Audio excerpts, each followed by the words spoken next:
Hello tout le monde, bienvenue dans ce nouvel épisode du podcast Au cœur du mental. Et aujourd'hui, on va parler un peu de technologie, puisqu'on va parler sujet d'actualité, ça bouge pas mal en ce moment, en termes d'intelligence artificielle. Et là, peut-être vous vous dites, genre, qu'est-ce qu'ils vont venir nous parler d'intelligence artificielle dans un podcast sur la psychologie, le mental humain, etc. Qu'est-ce que ça vient faire là-dedans?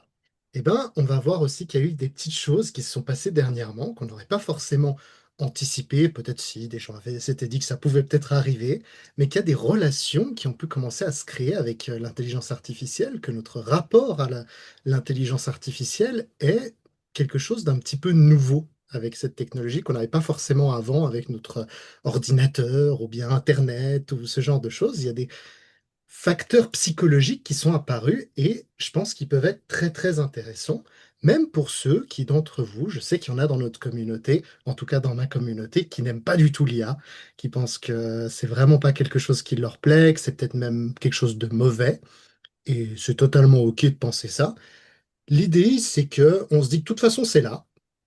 Bien, pas bien, c'est pas vraiment à nous d'en juger, ce sera chacun qui se fait son, son idée. Où on va avec l'humanité avec ça, encore une fois, chacun son idée, mais c'est là. Et il y a des enjeux qui vont forcément arriver, qui nous concernent tous. Même ceux qui s'intéressent pas à l'IA vont y être confrontés si le monde continue d'avancer. Donc je pense que, comme pour beaucoup de choses, on a des meilleurs outils et on est mieux préparé, le mieux on connaît et on comprend ces technologies. Donc je pense que c'est intéressant d'en parler, quelle que soit notre opinion, se renseigner ne fait pas de mal. On est d'accord là-dessus? Qu'est-ce que tu en penses? Wow, L'IA, je tout suis là, ça? l'introduction de ouf que tu viens de nous faire, Yannick. Là, un bon teasing. J'ai hâte de discuter de ce sujet avec toi. Puis aussi, on va sûrement parler peut-être de l'impact sur la santé mentale et Ouais. la question aussi. Enfin, tu vois, moi, quand tu m'as proposé ce sujet, là, Yannick, j'ai tout de suite pensé, mais ça fait déjà, même quand c'est sorti, ChatGPT, tout ça, l'idée, Mhm. est-ce que les psys vont être remplacés, tu sais, Ouais, par on pourra l'intelligence en parler. artificielle, tout ça. Voilà, on va voir un petit peu ce qui vient au fil de la conversation. Exactement. Et puis après, j'espère, vous permettre de faire réfléchir ou peut-être vous faire réagir. Et j'en profite pour le dire dès le début, puisque d'habitude on le dit à la fin. Mais si ça vous intéresse, vous pouvez commenter, vous pouvez nous envoyer des Mhm. messages pour avoir vos retours. Vous abonner aussi au podcast, que ce soit sur YouTube ou sur vos plateformes d'écoute.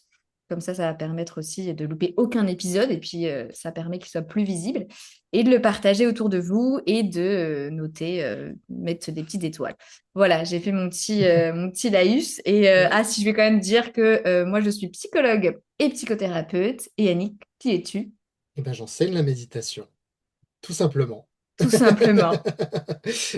Donc, pour ce sujet de l'IA, je pense qu'il est intéressant de rappeler que l'on n'est ni l'un ni l'autre expert en IA, qu'on n'est pas du tout plus des amateurs, on va dire. Voilà. Peut-être que, je ne sais pas si toi tu t'y intéresses dans ton quotidien, que tu l'utilises, etc. Moi, c'est vraiment quelque chose que j'essaye de rester un petit peu à jour et d'utiliser cet outil, de comprendre. Donc, ça me passionne pas mal d'aller comprendre ce qui se passe, les enjeux autour de ça, sans clairement être un expert ou pousser aussi loin que je peux voir certaines personnes pousser l'outil. Mais je pense que dans notre domaine, il y a des enjeux qui commencent à arriver avec l'IA, que ça soit, comme tu le disais, en termes de thérapie, en termes de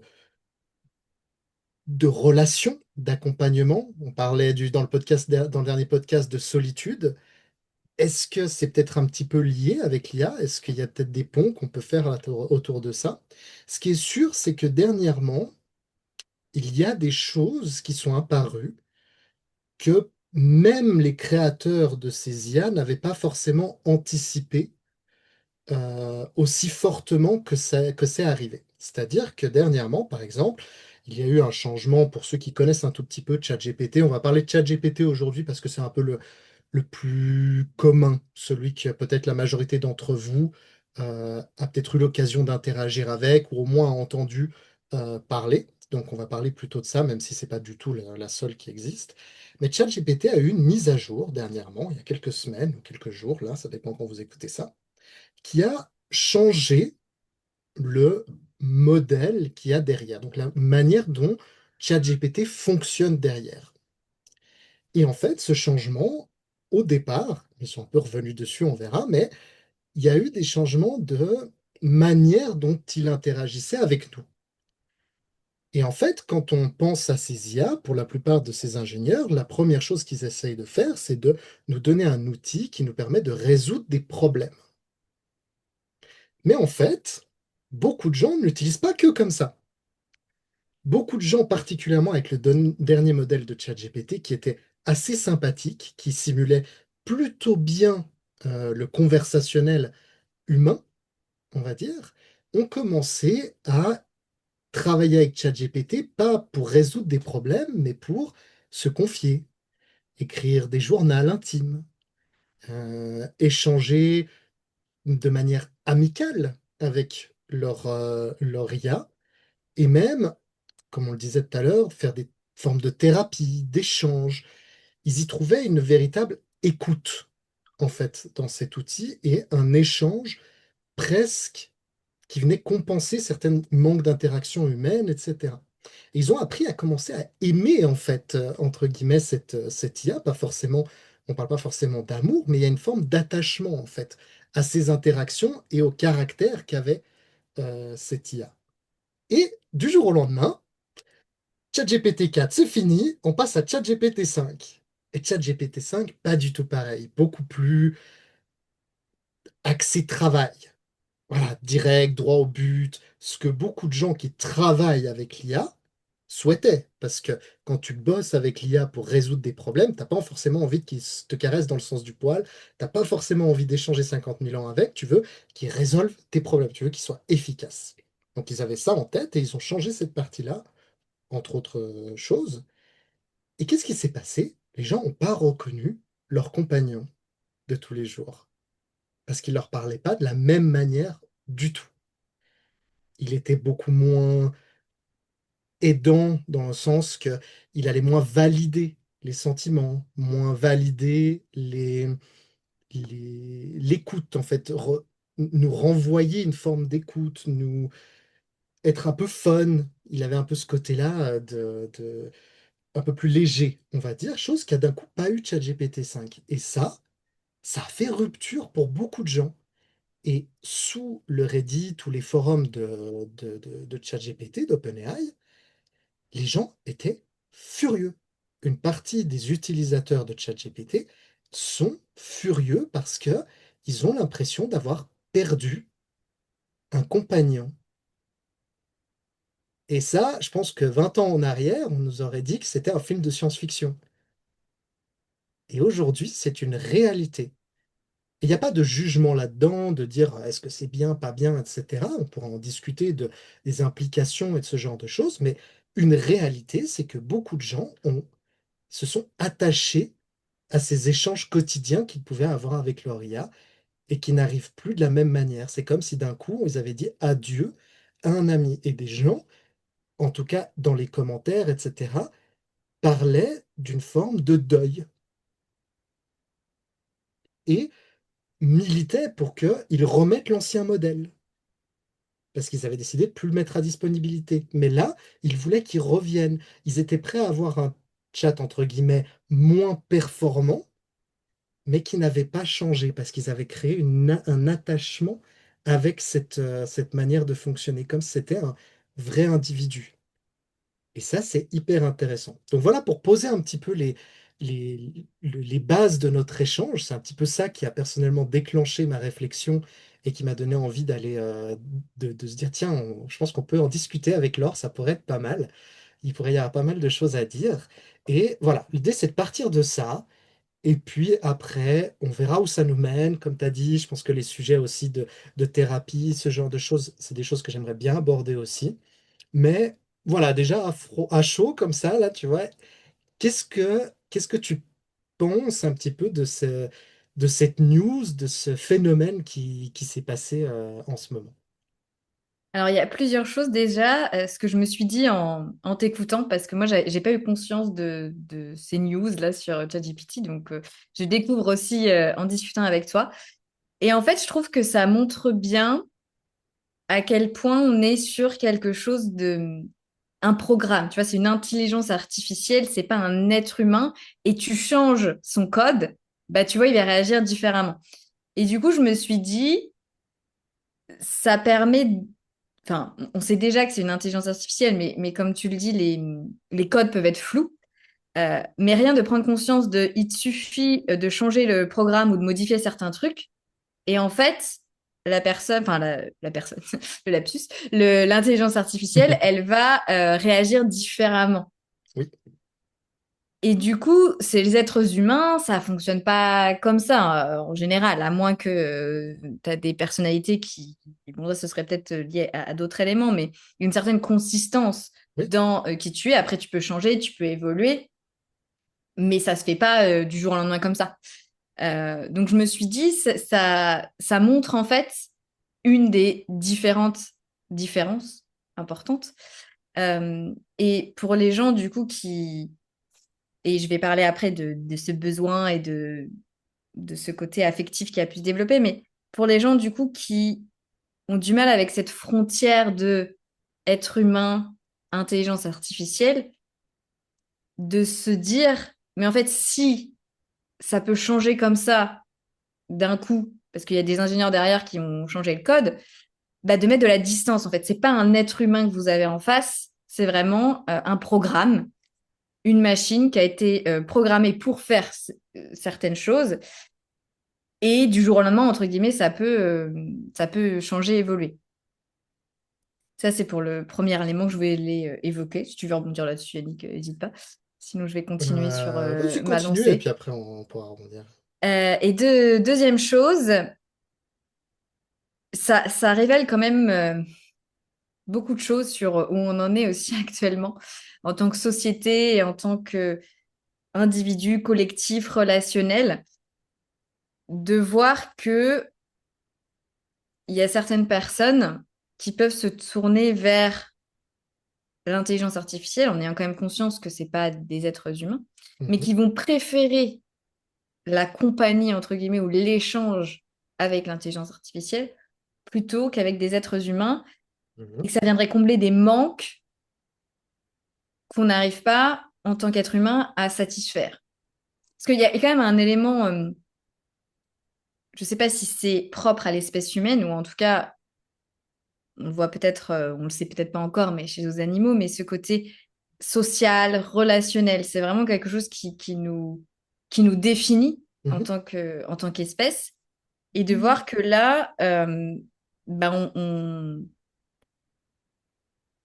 on s'appuie plus sur ça, ou en tout cas, il y a un espèce de dysfonctionnement qui fait qu'on va avoir besoin d'aller vers une machine, alors que dans notre corps, en tant qu'être humain, c'est quand même tout ce qui va être échange et sociabilité. Je sais pas si ça fait sens ce que je dis, hein. Je parle en Oui, même temps que oui, je réfléchis. non, tout à fait, tout à fait. Et pour rebondir sur ce que tu disais, tu vois, je pense qu'en fait, j'ai l'impression qu'il y a très peu de gens qui font pas la différence avec le fait que c'est une IA, que c'est pas un humain. Tu vois ce que tu disais au départ, que oui, ça peut changer. Je pense que la très très grande majorité des gens ont conscience de ça. Tu vois, que c'est pas un humain qu'ils ont en face. Et alors? Et alors? Parce qu'en fait, la réalité, c'est que ce que ça apporte, c'est quand même quelque chose d'humain. C'est pas forcément quelque chose d'humain dans son fonctionnement, mais c'est quelque chose d'humain par rapport à la manière dont on se ressent, dont on ressent les choses quand on l'utilise. Et justement, ce qui revenait beaucoup avec le ChatGPT 4, donc la version d'avant, c'est que les gens se sentaient vraiment écouter, ils avaient une facilité à interagir, à exprimer les choses, à aller au bout des choses qu'ils avaient envie de faire. Et pour beaucoup, disent même avoir progressé dans leur quotidien grâce à cette IA, juste en lui parlant, c'est-à-dire en expliquant les choses, en posant les choses. Déjà, est-ce que c'est vrai ou pas? Est-ce que sur le long terme, ça leur aurait fait plus de mal ou pas? Je sais pas, mais en tout cas, dans la manière dont ils expriment les choses, ça les a aidés. Ça les a aidés à faire du tri, ça les a aidés à prendre confiance, certains disaient, ça les a aidés à mieux comprendre ce qu'ils ressentaient, etc.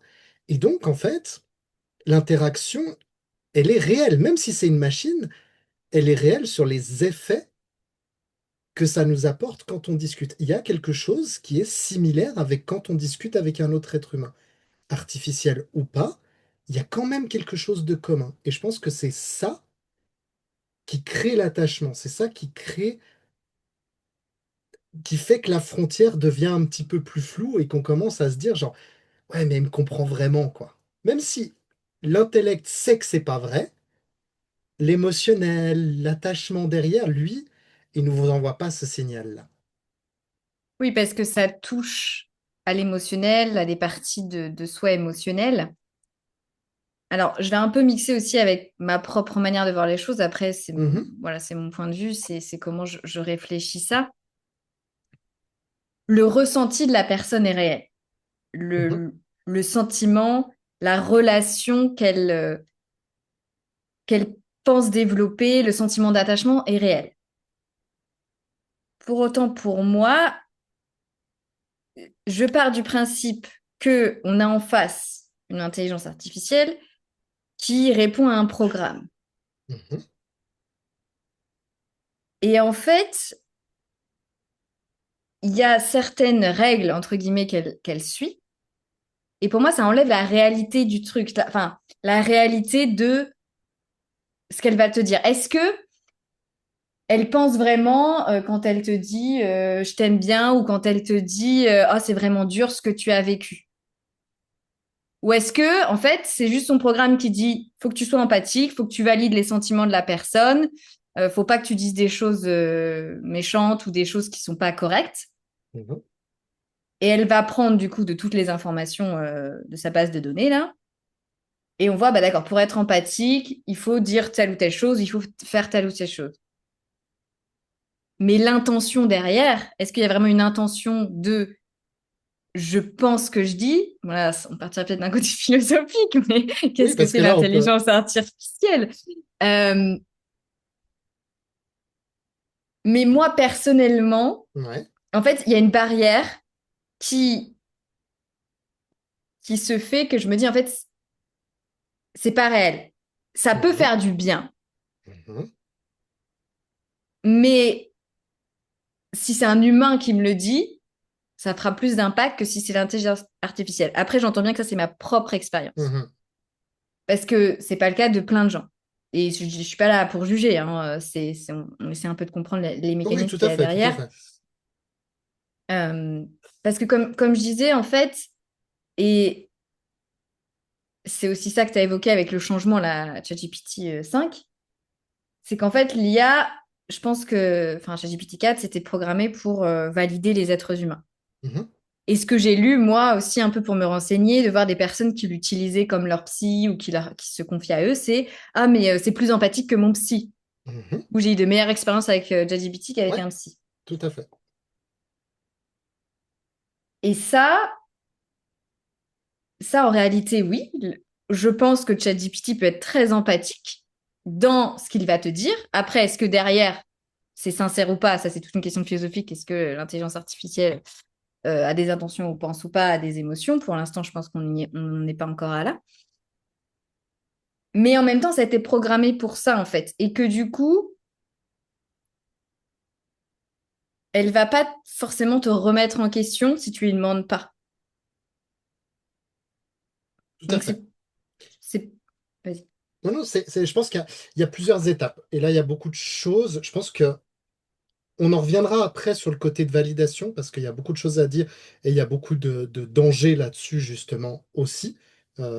Typiquement dans le côté thérapeutique et dans le côté évolution personnelle, hein, même entre guillemets, où le fait d'être tout le temps validé va poser aussi des problèmes. Euh, mais en fait, tu vois, déjà, je voulais rebondir sur le fait que c'est pas réel, c'est pas sincère. Dans le sens que, oui, tu as totalement raison, on va partir du principe qu'une IA n'a pas d'émotion, etc. Parce que c'est le consensus aujourd'hui. Pour l'instant, on n'a pas créé, selon les scientifiques, une IA qui est capable d'avoir une conscience, c'est des lignes de code et elle anticipe des mots, etc. Ça donne l'impression qu'elle est intelligente, mais en réalité, c'est des chaînes de caractères et des probabilités. Très complexes, mais en gros, on en est là. Donc on va partir là-dessus. Donc on va pas trop se concentrer peut-être sur le fait que est-ce que elle est sincère, pas Mm. sincère, etc. Parce que honnêtement, on peut même le pousser aux êtres humains. Est-ce que la personne qui te dit genre ouais, c'est trop bien ton travail, elle est sincère ou elle l'est pas, ou elle a ses propres intentions, elle le pense pas. En réalité, on vit dans un monde où 99% des gens, Mm. quand ils te font un compliment, etc., ils portent un masque, ils ont une intention derrière, Mm. etc. Donc, même les interactions sociales, elles sont peut-être même plus complexe pour certaines personnes parce que une intelligence artificielle, elle veut juste te parler. Point. Elle n'a pas d'intention, elle veut pas te faire, te faire aimer quelque chose, t'inscrire quelque part. Il y a, il y a peu d'enjeux. Tu peux être beaucoup plus. Peut-être certaines personnes même se sentent plus en sécurité avec une Oui, IA parce que l'intention derrière est plus claire qu'avec un être humain. Parce qu'avec un être humain, on n'est jamais vraiment sûr de ce que la personne a en face, vraiment derrière la tête, en fait. Est-ce qu'elle nous dit ça vraiment? Est-ce qu'elle est sincère, pas sincère? Donc, je pense que ce problème-là on ne sait pas si elle le pense vraiment, si c'est vrai. Et ouais, les relations, c'est un peu toujours comme ça. Donc, je pense que pour beaucoup de gens, c'est pas un point qui est, qui va couper leur relation avec l'IA parce que en vrai, ce qui les intéresse, c'est plutôt de pouvoir échanger avec. Et même si c'est pas vrai, elle va vraiment écouter, dans le sens que elle va reprendre ce qu'on a dit et elle va nous le redonner. Et elle va peut-être enchaîner et reposer une question, etc. Ce qui en fait une conversation, en fait, où tu as une... Il y a pas meilleure écoute qu'une IA, en fait. oui. C'est-à-dire qu'un être humain en face, franchement, trouver des gens qui t'écoutent, c'est déjà compliqué. Mais écoute, trouver quelqu'un qui va t'écouter 100%. Mm. C'est vraiment très très complexe. Donc il y a déjà ce côté-là de une oreille vraiment complètement ouverte, qui est peut-être plus forte qu'une relation avec un être humain. Parce que là, tu dis les choses et tu as vraiment quelqu'un qui a saisi ce que tu as dit en face, qui te donne cette impression-là, qui te dit, j'ai compris. Voilà, tac, je réponds à ce que tu dis, etc. Le nombre de fois où je parle avec des gens, je dis quelque chose, la personne répond quelque chose qui a absolument rien à voir, ou qui part sur son propre truc. Des fois, elle peut me poser une question, je vais lui répondre à sa question, et elle va pas écouter la réponse. Mm. C'est des interactions qu'on a tous. Et Oui, ça fait quelque chose quand même, quand d'un coup tu es écouté à 100%. oui, je te rejoins totalement sur tout ce que tu as évoqué, si on est dans l'analyse, pardon, d'essayer de comprendre les mécanismes et qu'est-ce qui fait que ça peut apporter des choses aux personnes Mhm, qui vont d'une manière plus ou moins intense ou fréquente discuter avec une intelligence artificielle. En fait, c'est que ça te met au centre ouais, de l'interaction et l'IA, elle est là pour toi. Ça te c'est donne, ça. en fait, ça vient répondre à des besoins de Mhm, j'ai envie d'être écoutée, j'ai besoin qu'on me comprenne, j'ai besoin qu'on me redonne confiance, mhm, j'ai besoin qu'on soit sympa avec moi. Et donc, en soi, oui, il il y a plein de, comment dire, de bénéfices qui mhm, pourraient en ressortir de ces dialogues-là.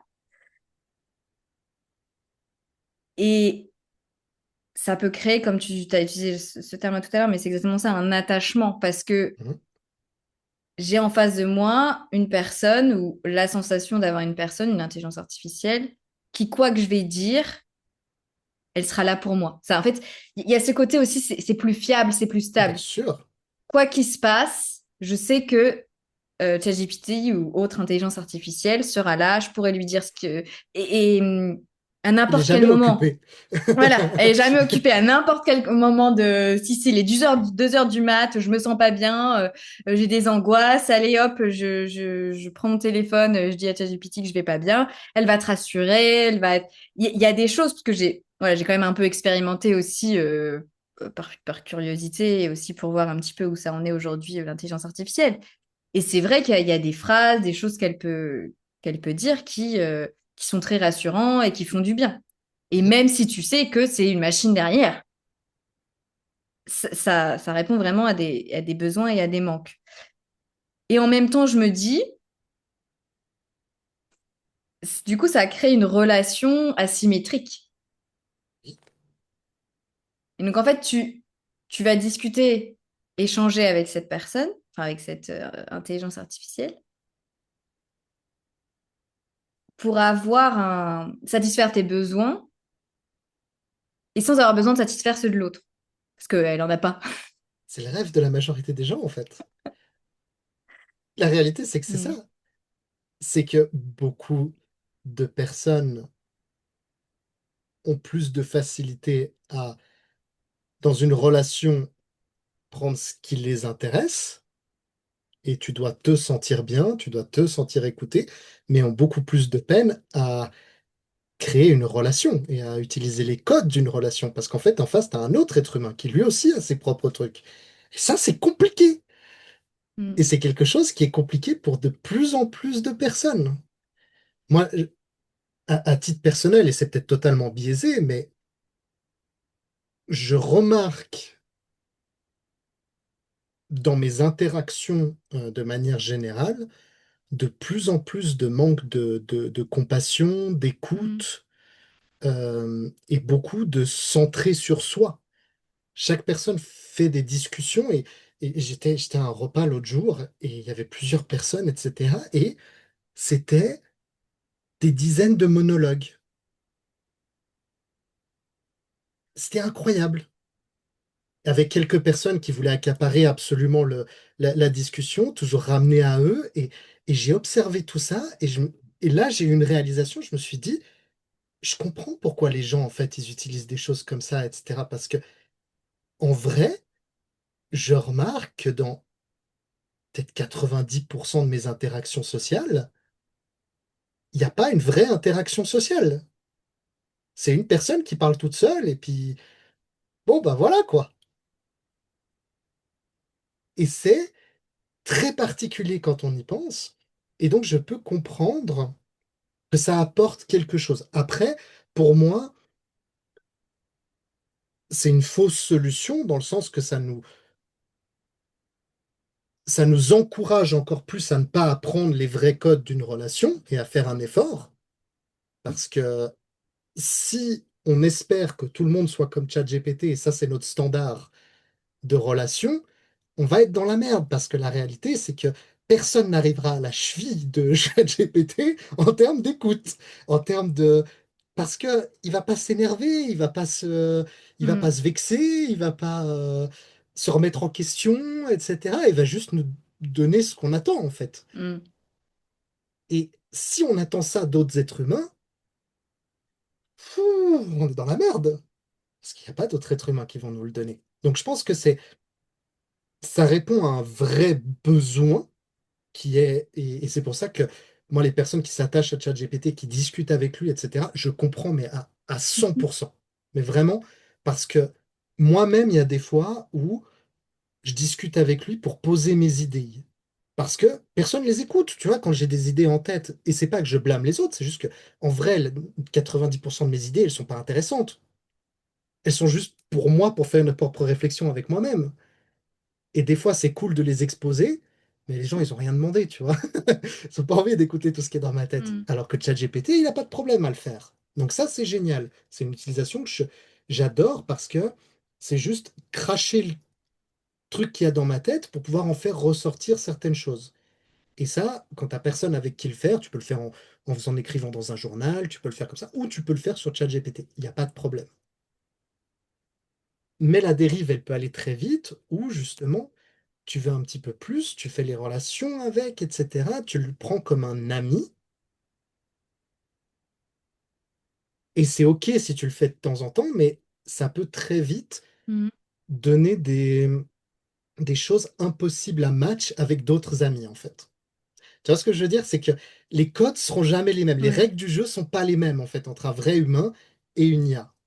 Et si tu appliques les codes avec une vraie IA à tes relations ensuite avec tes amis, avec les gens, tu vas dans la direction vraiment opposée et tu auras beaucoup plus de peine avec connecter avec les gens parce que tu n'auras pas les codes, en fait.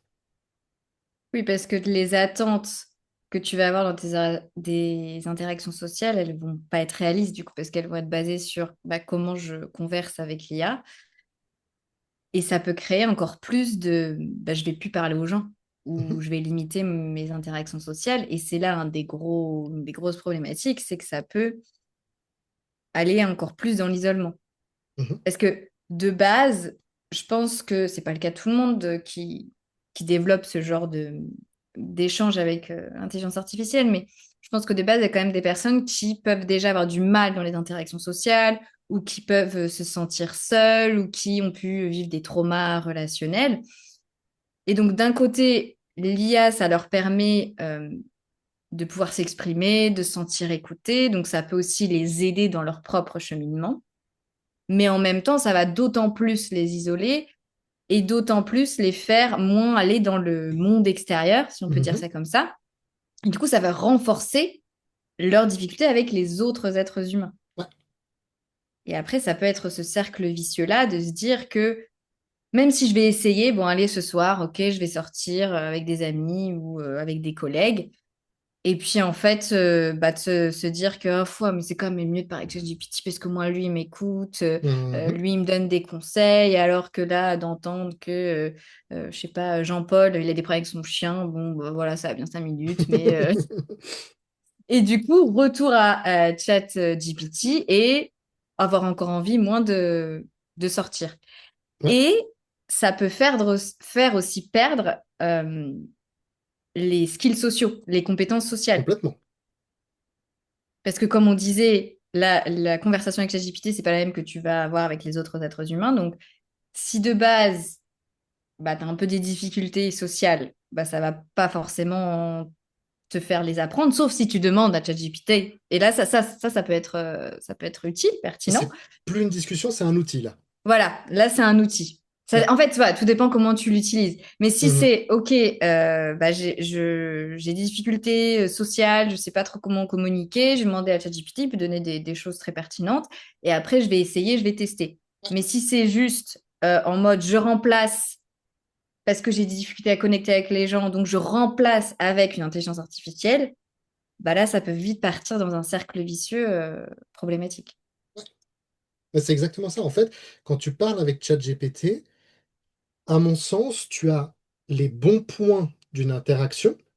Tu te sens écouté, tu peux ventiler, tu peux poser tes idées, tu peux exprimer tes points de vue, etc. Donc, t'as tous les points positifs pour toi personnellement qui te valident, qui te font te sentir bien, et tu soustrais toutes les parties qui sont désagréables, Hmm, qui demandent un effort, qui demandent plus d'attention, etc., d'une relation. Donc, en fait, c'est presque, c'est mieux que les interactions. Tu vois hmm, ce que je veux dire?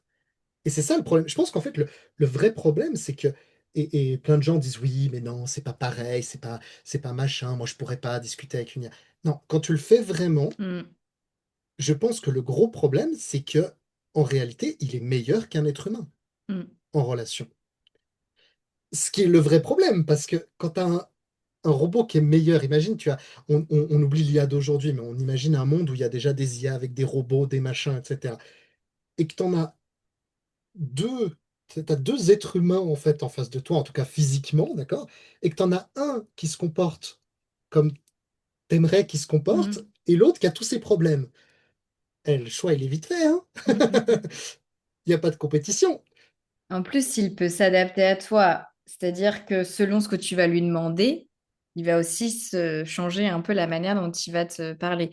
Ça Mhm. peut être, écoute, là j'ai envie, voilà, je te partage quelque chose.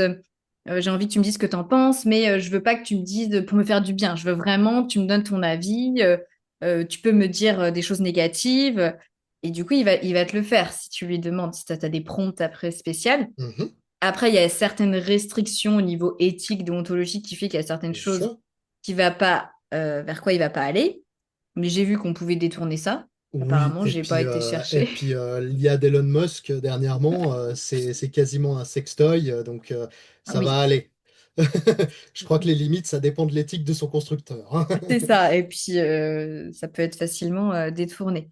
Euh, mais en fait, oui, finalement, tu peux lui faire dire ou être qui t'as envie qu'il soit et Mhm, qu'il le fasse. Euh, et je pense à ça aussi parce que tu peux aussi, sans que ce soit pour se confier avec cette personne, mais pour échanger, par exemple, pour échanger sur des sujets, ça peut être des trucs philosophiques et tout ça. Et ben, ça peut être parfois plus intéressant que si tu parles avec un être humain. Et c'est peut-être horrible de dire ça, mais c'est une c'est aussi une réalité. réalité. C'est ça. C'est que c'est une réalité et ça serait. Et c'est là où je pense que tu vois, plutôt de se dire genre, oui, l'IA c'est pas bien, l'IA c'est bien, tu es obligé à un moment d'ouvrir les yeux et de regarder que pour beaucoup de gens, c'est comme ça qu'ils le vivent. Mm. C'est un meilleur ami que la plupart de leurs amis.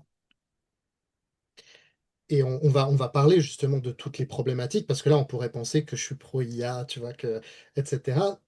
J'ai pas d'avis. Pour moi, c'est un outil et il va aller dans la direction qu'on en fait. Et pour moi, ça reste toujours le même problème. Ça va dépendre des humains qui sont derrière et les humains Mm. qui sont derrière, à quel point ils sont conscients de ce qu'ils font ou pas. C'est pour ça que moi, je me suis concentré sur les humains, parce que pas sur les outils. Mais la réalité, c'est que il y a aussi plein de problématiques dans cette direction-là, parce que on peut se dire, ah mais c'est génial, on a résolu les problèmes de solitude, on a résolu les problèmes d'interaction sociale. Si on a d'un coup des robots qui peuvent être même physiques, tu vois, ah bah, on pourra avoir un câlin, on pourra avoir un machin, donc plus de personne n'est seul, tout va bien en fait. Je pense que oui, sur certains besoins, mais parce que mon but, c'est pas juste, à titre personnel, de me sentir bien, c'est d'évoluer en tant qu'être humain vers quelque chose de plus conscient, etc. Et là-dedans, il y a quand même pas mal de pièges. C'est-à-dire que on a les choses que j'essaie d'enlever petit à petit, c'est mes fausses croyances, travailler sur l'ego, travailler sur ma vision, ma perception, ce genre de choses. Et pour ça, en fait, ma compassion, ça te demande d'être challengé, Mm. en fait. C'est en, je reprends le repas de l'autre jour que j'ai eu où tout le monde parlait de soi. Eh ben, c'était un gros travail sur moi pour être dans cette situation-là, faire preuve de compassion, essayer d'être à l'écoute quand même, même si je savais que personne m'écoutait à ce moment-là. Et comme j'étais un des seuls à écouter, bah forcément, personne d'autre faisait l'effort, tu vois. Mm. Et alors, c'est OK, c'était pas mon espace à moi pour poser mes trucs, pour poser mes machins. J'ai juste écouté. Ça demandait de passer au-dessus de mon ego. Mon ego, lui, il voulait exister, tu vois, à ce moment-là. Donc, c'était une interaction sociale qui était désagréable, très désagréable. Vraiment, pas passé un bon moment du tout dans ce repas, hein. Et pourtant, j'en suis sorti un petit peu grandi parce que j'ai fait un effort. Et je pense qu'on s'améliore en faisant des efforts, en se mettant dans des situations challenging. Tu vois, on parle des gens qui ont par exemple, une phobie, on va les exposer à des Mm. petites choses, etc. Si d'un coup tu leur crées une réalité où il n'y a plus du tout de cette phobie, ils vont pas apprendre à la dépasser. Ils sont tu vois, on leur met un casque Mm. de réalité virtuelle, toutes les araignées sont effacées de l'existence, ils ont plus du tout de phobie des araignées, mais le jour où ils en croisent une dans la réalité, ils vont avoir la phobie des araignées, elle n'a pas disparu. On a fait Mm. disparaître les araignées. C'est autre chose. La personne, elle s'est pas améliorée en vivant dans ce monde sans araignées. Donc en fait, pour s'améliorer, on est obligé de faire face un peu à ces challenges, faire face à ces inconforts-là. Et je pense que dans les relations dont on parlait tout à l'heure, le fait qu'elles soient géniales dans le positif, mais pas du tout dans le négatif, parce que c'est ça qui a été très adoré par beaucoup de gens, c'est Mm. qu'elles nous validaient quasiment tout le temps. elle challengeait très peu nos perceptions, notre manière de voir la vie, tu vois. Tu leur dis, ah, mais moi, je pense que les gens, ils sont vraiment tous devenus égoïstes, etc. L'IA, elle va te dire, ouais, tu as raison, effectivement, on peut avoir l'impression que le monde devient de plus en plus égoïste. Elle est tout le temps dans notre sens. Mhm. Si tu lui disais pas explicitement de pas le faire, tout le Oui. temps, elle allait dans ton sens. Donc c'est super. Ah, tu te dis genre, mais c'est bon, Mhm. ma vision de la vie, elle est juste, tu vois. Mais il manque le challenge. Quand tu as une Mhm. vraie personne en face, eh ben, des fois tu as raison, des fois tu as tort, des fois machin, et tu es obligé de te remettre un peu en question. C'est comme ça que tu évolues un petit peu. Donc ça, c'est un des premiers gros problèmes que je vois. Je sais pas ce que tu en penses. Oui, surtout qu'en tant qu'être humain, on est des animaux sociaux, c'est-à-dire que l'interaction avec les autres, c'est au moins une fois par jour. Mhm. Et une fois par jour, c'est le minimum. Même si tu travailles de chez toi, bon, tu vas sûrement être en contact plus ou moins directement avec les personnes. Donc, tu as aussi besoin de savoir te confronter à des gens qui pensent différemment de toi, des gens qui vont pas forcément t'écouter, des gens qui vont pas forcément être très sympathiques, qui vont pas te valider. Parce que c'est aussi comme ça que tu vas savoir comment y faire face. Mhm. Parce que si t'es jamais confronté à ça, parce que ton intelligence artificielle, elle te valide tout le temps, et ben en fait, tu vas pas savoir comment gérer ça si jamais ça t'arrive, et ça va t'arriver dans la vie. Ou alors tu vas te sentir encore plus mal, ou tu vas te sentir... Ouais, c'est ça, encore plus mal. Je suis en Ouais, train tu de vas réfléchir en t'isoler, même tu vas temps. Ouais, continuer de voilà, t'isoler de plus en tu vas plus. t'isoler. Sauf que, bah, comme je disais, tu es forcément en interaction avec les gens à un moment donné. C'est ça. Donc, c'est aussi important d'avoir cet équilibre, de aussi de garder. En fait, je pense que c'est de conscientiser les choses, de Mm. prendre conscience et de se dire, OK, bah là, l'intelligence artificielle, j'aime bien discuter avec elle, ça me fait du bien, ça me rassure. Mais ça reste une intelligence artificielle qui est pas, je veux dire qu'il y a des biais. Les êtres humains, ils ont aussi des biais, mais pour dire que elle va faire ce que toi tu lui demandes, en gros, et que la vraie vie, on va dire ça comme ça, la vraie vie, c'est pas ça, et que c'est aussi important de se confronter à la Mhm. vraie vie, et que finalement, l'intelligence artificielle peut être un outil, il peut être aidant, mais ça représente pas tout, que ça devienne pas tes seules interactions, ou alors que tu ne te tournes pas que vers elle si ça va pas bien. Tout à fait. Je pense que pour moi, le journal intime, tu vois, c'est c'est la bonne réflexion dessus. C'est qu'un journal intime, ça permet de ventiler, ça permet d'être une oreille, ça permet de poser les choses. Et on sait que en termes d'effets, beaucoup d'études montrent que c'est extrêmement bénéfique d'écrire, de ventiler dans un journal, que ça a beaucoup d'effets positifs sur la vie de quelqu'un, que ça peut être très thérapeutique, ça peut énormément aider. Et je pense que ChatGPT a une utilisation d'un journal intime 10 fois plus performant.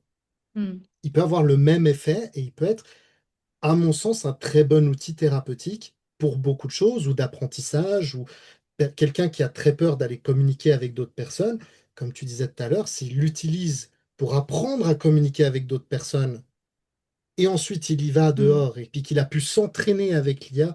Moi, j'ai fait une utilisation dernièrement pour apprendre une langue. Discuter avec ChatGPT pour apprendre une langue, c'est génial. Tu peux lui demander d'agir comme une vraie personne et de discuter avec lui. Et après, tu vois, c'est un entraînement. T'as pas toujours quelqu'un sous la main qui peut discuter avec toi quand t'es pas dans le pays de la langue que tu apprends, tu vois, par exemple. Donc, il y a des choses comme ça où tu peux énormément t'améliorer parce que tu te challenges. Tu te challenges grâce à l'intelligence artificielle, tu l'utilises pour toi progresser. Et je pense que, et même dans la vie de manière générale, hein, tu peux il y a beaucoup de gens qui vont esquiver toute forme de challenge. Quelqu'un qui va pas leur redonner, qui va pas être d'accord avec eux, ben, ils vont fuir la discussion, etc. On peut le faire aussi dans la vie de tous les jours, hein. Essayer dès qu'il y a un truc qui est un peu désagréable, d'essayer de l'esquiver. Et c'est ça le problème. Pour moi, l'IA, elle est problématique à ce niveau-là si on l'utilise comme une validation permanente et comme quelque chose qui va juste jouer sur notre ego, qui va nous mettre au centre de la vie, alors que la vie, elle ne nous met pas au centre. La vie, elle en a rien à foutre de nous. On n'est un petit pet d'existence. Hmm. Ah, c'est beau ça. Et C'est c'est la beau. réalité. Ouais. L'univers, il est pas petit, hein. Nous, on Hmm, hmm, est hmm, très, hmm. très, très insignifiants dans cet univers. Sauf que on a envie d'exister, on a envie d'être très grand dans cet univers. Et ça, c'est une des pentes qui est très dangereuse, qui valide énormément l'ego. Pour moi, l'ego, quand il est maître de notre vie, c'est ce qui nous mène vers beaucoup, beaucoup, beaucoup de problèmes et beaucoup de souffrances. Donc je pense que sur le long terme, à force de valider son ego comme ça peut... It's gonna be a bumpy ride. Ça va vraiment être... Ça va pas être facile tous les jours, hein. Oui, et pour aller plus loin sur ce que tu évoques, si on reste sur la notion de validation, si tu vas pas bien, si tu es vraiment mal, et que l'intelligence artificielle valide ça dans le sens, ah oui, tu as raison. Alors, quand je dis valide ça, ça veut pas dire que, il faut remettre en question tes ressentis. C'est de dire que ça peut te pousser, en fait, à aller encore plus mal, Mhm. voire à te faire du mal. Il y a une histoire comme ça, je pense que, je sais pas si tu as entendu parler, toi Yannick, mais il y a une personne qui s'était suicidée après avoir discuté avec l'intelligence artificielle. Mais en fait, il y a ce mécanisme-là.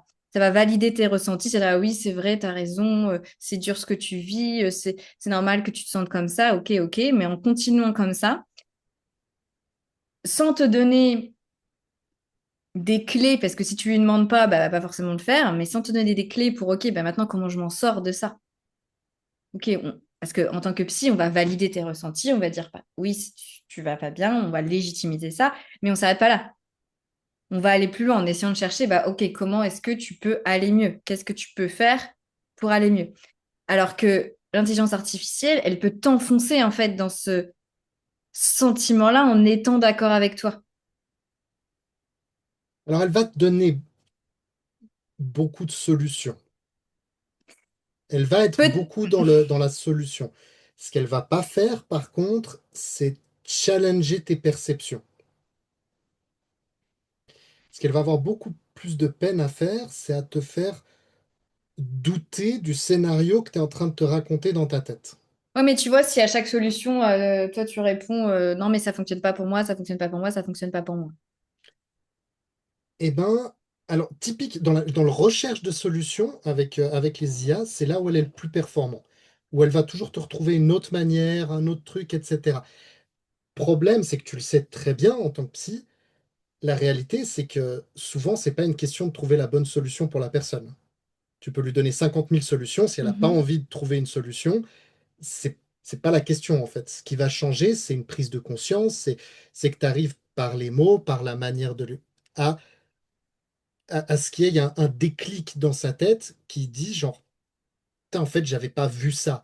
Où il y a une révélation, elle voit quelque chose qu'elle voyait pas, elle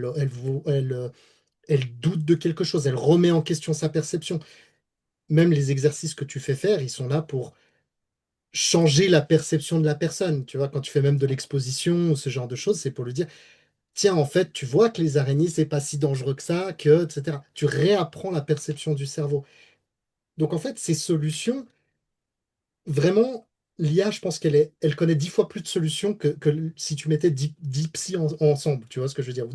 Ou 10 maîtres de méditation. Elle Hmm. connaît les solutions, mais la réalité, c'est qu'une personne en détresse, c'est pas tant une question de trouver comment s'en sortir, mais c'est une question de réussir à avoir une personne qui va être là pour faire le travail que tu n'arrives pas à faire toi tout seul, en fait. C'est-à-dire switcher cette perception, switcher cette vue de ce qui se passe en toi, en fait, à ce moment-là. Je sais pas ce que tu en penses. Oui, je vois ce que tu veux dire. Enfin, quand je disais solution, je mixais dans ma tête aussi la dimension perception, mais dans le sens où aussi, elle va pas être avec toi. C'est-à-dire que, en effet, elle peut proposer des choses, mais en fait, si la personne ne les fait pas, ça va pas donner grand-chose. Alors que quand tu vas, alors que ce soit un psy, un coach, peu importe, alors pas tout le temps, mais ça dépend comment tu travailles, mais en tout cas, moi, je travaille à faire les choses avec la personne. C'est-à-dire qu'en session, bah, si c'est s'exposer à quelque chose, on va le faire ensemble. Donc, on fait par étapes, graduelles. Et si ses parents allaient s'exposer, je sais pas, aller sortir, là, la personne va le faire seule, mais on aura déjà fait en amont des choses. Et du coup, c'est pas juste, je te donne des conseils et puis, bah, débrouille-toi. C'est, on va t'accompagner pour faire ensemble les Mhm. choses. Et c'est aussi en faisant que la perception, peut aussi se modifier. Et donc, c'est là aussi un autre danger, du coup, de l'intelligence artificielle, de si tu utilises comme un confident, que t'as que ça, ou comme si, ben, en fait, tu vas être moins dans l'action. Tout à fait. Après, c'est peut-être un autre point qui Non, répond pas forcément à ce que tu évoquais, mais non, je suis d'accord avec toi. Et je pense que c'est justement là la grosse différence. Et le problème de l'IA, il est, comme tu le dis, sur le côté action et sur le côté challenge. C'est-à-dire que l'IA, par exemple, tu lui dis, elle va te dire, voilà, on reprend l'exemple de la phobie des araignées ou de la phobie d'aller dehors, d'accord? Elle va te dire, ah, tu sais ce que tu devrais faire, c'est t'exposer petit à petit à aller dehors, etc. Ça, elle va te le dire. J'ai testé l'IA sur plein de cas, tu peux prendre n'importe quel cas qui explique, c'est voilà ma pathologie, voilà mon truc. L'IA, elle est extrêmement douée. Elle score même mieux pour le domaine de la médecine, elle score mieux que les médecins en termes de diagnostic, en termes de solutions. Pour ça, l'IA, on est largement dépassé déjà. ça peut faire des erreurs, hein, parce que moi aussi, j'ai fait Ça des peut tests faire et elle te dit des trucs, parfois. Faut quand même Ça peut faire des revérifier, hein, c'est erreurs, pas. ça peut faire des erreurs. Je vais te retourner le truc en te disant que beaucoup de psys font énormément d'erreurs et de médecins font énormément d'erreurs aussi. C'est vrai, Donc, sauf que, excuse-moi, vas-y, pardon. vas-y, vas-y. Sauf que j'ai quand même la sensation qu'il y a certaines personnes qui vont faire plus confiance à l'intelligence artificielle et qui vont pas forcément avoir l'automatisme de questionner ce Tout à qu'elle fait, dit. tout à fait. Voilà. Et je pense que ça devrait être quelque chose qu'on questionne même avec des professionnels de la santé. S'il y a un truc qui va pas, demander un deuxième avis, Oui. etc. Je pense que le questionnement, ça, c'est de l'esprit critique et qu'on devrait tous en faire preuve dans notre vie quotidienne tout le temps. Effectivement, ça, je suis à 100% d'accord avec toi. La réalité, c'est qu'en termes de, de données statistiques, elle score quand même mieux que des médecins. Donc, elle se trompe moins souvent que des médecins. Tu vois, dans ce que je veux Hmm, dire. Donc, on peut lutter autant qu'on veut, mais la réalité, elle est là. C'est qu'il y a hmm, déjà quand même quelque chose qui a changé de ce côté-là. Mais, donc, on reprend l'idée d'aller dehors. Elle va te le dire d'aller dehors. Vraiment, ce genre de solution, elle les a. Elle va te dire exactement ce que te diraient certains psys, etc. Par contre, si tu lui dis, ah ouais, mais je me sens pas encore prête d'aller dehors, elle va te dire, je comprends, c'est difficile, attends encore un mois et refais-le plus tard. Elle va hmm. te valider, elle va aller dans ton sens. Un psy, peut-être, il commence à te connaître, il va avoir pris le temps. Parfois, un bon psy ou un bon coach, il va te pousser un petit peu Ouais. en dehors de ta zone de confort. Et même si tu es pas à l'aise, il va créer un cadre suffisamment sécurisé pour que, malgré le sentiment désagréable qui va apparaître, parce que quand on évolue, les sentiments désagréables, ils vont être là. Hmm. Et bien, malgré ça, il va t'accompagner de la bonne manière pour que tu puisses avancer quand même alors que tu as ce sentiment désagréable. Chose qu'aura beaucoup plus de peine à faire une IA parce que bah, tu peux la contourner. Et même si jamais elle te disait ce que tu veux pas entendre, tu peux l'éteindre et puis allez, c'est bon, elle me saoule, elle. Hmm, hmm, hmm, C'est hmm. plus difficile quand tu es avec une session dans une session avec, un coach ou bien un psy, etc., qui va te pousser un petit peu plus. Et là, la validation, effectivement, elle prend sa problématique, c'est que elle va rarement te pousser à faire quelque chose que tu n'as pas envie, ou à aller dans l'inconfort, ou à aller dans quelque chose que tu... Voilà, ce challenge-là, si tu lui dis non, non, non, je sais pas, non, elle va pas chercher. Elle va dire, ouais, je comprends, c'est difficile. Et puis, il y a aussi la dimension d'aller par étapes. C'est-à-dire que quand on fait des expositions, quand on va faire d'exercices comme ça, on va aussi faire en fonction de la personne et parce qu'on connaît la personne. Enfin, au bout d'un moment, il y a une relation qui s'établit, on connaît la personne. Exactement. Et l'intelligence artificielle, bah, elle peut squeezer des étapes, entre guillemets, ou proposer de faire des choses qui sont pas forcément... c'est trop tôt, quoi. Et que Mhm, toi, tu peux pas faire. Donc, il y a aussi ce côté moins sécurisant, moins personnalisé. Et puis, elle peut aussi ne pas percevoir entre les lignes. Une personne qui va pas bien, donc nous, quand on est en session, on va aussi identifier donc le langage, mais aussi tout ce qui est paraverbal, la manière dont elle parle, le langage mhm. corporel. Euh, et si tu dis à ChatGPT, bon, ça va, mais pas trop, mais ça va, il te voit pas. Peut-être il va peut-être te poser des questions, voir pour essayer de creuser un peu plus, mais il va pas forcément détecter le possible mal-être ou les dangers, entre guillemets, que des professionnels, en te voyant, en étant avec toi, vont pouvoir détecter. Donc, il peut aussi passer à côté de pas mal d'éléments. Tout à fait. Tout à fait. Ça, c'est sûr qu'il peut passer à côté de pas mal d'éléments. Et il y a un truc qui me dérange dans ce que tu dis, mais j'arrive pas à identifier. Tu vas me dire, oui, mais les professionnels aussi peuvent passer à côté des Oui, choses. oui, bon, bah ça, non, mais c'est une réalité aussi, hein, c'est que je pense que là où aussi beaucoup de gens se tournent vers, si on prend là, on va faire un petit, effectivement, parce que c'est un sujet que je voulais aborder aussi, la thérapie par rapport aux intelligences artificielles. Je pense que totalement d'accord avec toi, il va rater des choses et un bon professionnel de santé qui a vraiment pris le temps, qui est présent, qui est à l'écoute, etc., percevra beaucoup plus de choses. En tout cas pour l'instant. Parce qu'après, la réalité, c'est qu'on ne sait pas non plus jusqu'où l'IA va aller. Hmm, Moi, à titre personnel, c'est très simple. J'espère qu'un jour, l'IA, elle peut régler tous nos problèmes de santé mentaux, de santé mentale, etc. J'ai pas de problème avec ça. Moi, si je suis inutile, ça me pose pas de problème, hein, honnêtement. C'est un peu le but. Et je me dis que si je suis inutile, tout le monde a du temps libre, on peut faire d'autres choses, hein. On peut se concentrer sur autre chose que être juste des bons êtres humains. Peut-être qu'on pourrait aller un peu plus loin, tu vois. hmm, Donc, j'ai pas de problème avec ça. J'espère qu'il y a plus de psy, j'espère qu'il y a plus de coach, j'espère qu'il y a plus d'enseignants en méditation. Parce que ça veut dire que si on a ça, l'humanité, elle est bien, tu vois. Donc, j'ai pas de problème avec ce côté-là. Mais on va faire avec ce qu'on a aujourd'hui. Donc, ce qu'on a aujourd'hui, c'est que effectivement, c'est clairement moins bon que la majorité des bons professionnels de santé, parce que, comme tu dis, il y a le fait d'être là, il y a plein de choses qui vont être enlevées. Il y a aussi une question de ce que toi, tu es conscient par rapport à ce qui se passe en toi ou ce que tu ne l'es pas, parce que pas tout le monde est à le même niveau de conscience par rapport à ce qu'il ressent à l'intérieur de lui. Certaines personnes vont être capables d'exprimer les émotions qu'elles ressentent, de comprendre quand il y a un changement, quand il y a quelque chose qui joue pas. D'autres personnes auront plus de difficultés à le faire. Et bah, ChatGPT, il va faire avec ce qu'on lui donne, quoi. Tu as totalement raison. Là où un psy va peut-être avoir aussi un peu une forme d'intuition, des fois, de se dire, genre, je sais pas pourquoi, mais je sens que là, faut que je creuse. Chose que peut-être va pas faire une IA, etc. Ça, c'est très Et clair. elle va pas appeler les urgences non plus s'il y a besoin.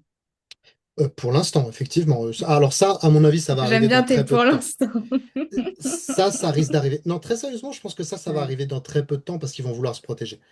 S'il y a genre des gens qui parlent de mettre fin à leur jour ou ce genre de choses, il y a de très fortes chances que ça... Là, pour l'instant, c'est un message. Mais ça m'étonnerait pas tant que ça qu'à un moment, ça soit l'IA qui appelle direct ou ce genre de truc. Après, tu as les vocaux aussi, c'est à ceux qui parlent. Tu peux Ouais, aussi envoyer par message vocal. ouais. Pas encore la vidéo, mais. Mais ça, on verra, hein. Ça, je sais pas où ça va aller, où est-ce qu'on va en arriver. Mais effectivement, il y a des choses comme ça. Après, la réalité, c'est qu'il y a quand même beaucoup de gens qui, comme tu l'as dit tout à l'heure, je trouve qu'il est meilleur que mon psy. Et ça, c'est une vraie question. Pourquoi est-ce qu'il serait meilleur que leur psy? Pourquoi est-ce que des gens pourraient se dire ça, à ton avis? Je pense que ça dépend déjà qu'est-ce que les personnes attendent quand elles vont voir un psy. Mhm, Parce que, comme on disait et comme on dit depuis le début, il y a toute cette notion de validation, de prendre en compte tes ressentis, de pas être dans le jugement. Et ça, ChatGPT, il fait ça très bien. au top. Si tu lui parles, si tu te confies à lui, ou à elle, mais on va dire, si, elle, c'est une intelligence artificielle, euh, elle va te renvoyer une réponse empathique. Parfois même plus que certains psys. Donc, sur ce côté-là, validation, prise en compte de tes ressentis, oui. Mais est-ce que tu vas avoir un psy que pour ça, en fait? Qu'est-ce que tu attends d'un psy? Est-ce que tu attends qu'il valide tout ce qu'il dit et qu'il te fasse te sentir écouté, rassuré, pris en compte, qui est une des bases, mais est-ce que tu veux t'arrêter là ou tu veux plus que ça? Après, il y en a qui vont dire, oui, mais il me donne des conseils aussi. Mhm, Ok. Ben, c'est sûr que ChatGPT, comme il a une base de données assez importante, il va pouvoir te ressortir plein de conseils que peut-être ta psy aurait pas pensé, ou en tout cas, le jour de la session, elle aurait peut-être pas pensé. mhm. Donc, il y a cette dimension-là aussi, donner des conseils, la dimension empathique. Mais aller voir un psy, pour moi, c'est pas que ça. Ok. Ça serait quoi de plus? Il y a toute la dimension de...